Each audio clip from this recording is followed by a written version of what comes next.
istəyir isə onu içmədən də dadını ala biləcəyi və ya sevimli şirniyyatımızı yemədən də dadını hiss edəcəyi.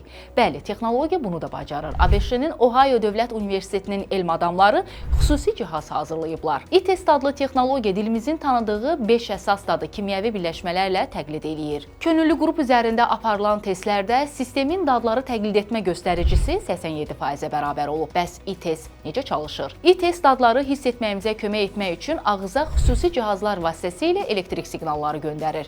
Bu siqnallar dadlarımızı rəqəmsal mühitdə təqlid eləyərək real dad alma təcrübəsini simulyasiya eləyir. E-testin virtual reallıq texnologiyalarına inteqrasiya oluna biləcəyi biomedikal araşdırmalarda, çəki nəzarətində və hətta fiziki reabilitasiya proseslərində istifadə edilə biləcəyi deyilir. Hələ ədviyyatlı və yağlı dadları tam təqlid edə bilməsə də, bunun gələcəkdə mümkün olması üçün işlər aparılır. Necə düşünürsünüz? Rəqəmsal dadlar gələcəkdə həyatımızın bir parçası olacaq? Şərhlərinizi gözləyirik. Bu kimi maraqlı məlumatlar və videolar üçün kanalımıza abunə olub bizi izləməyi unutmayın.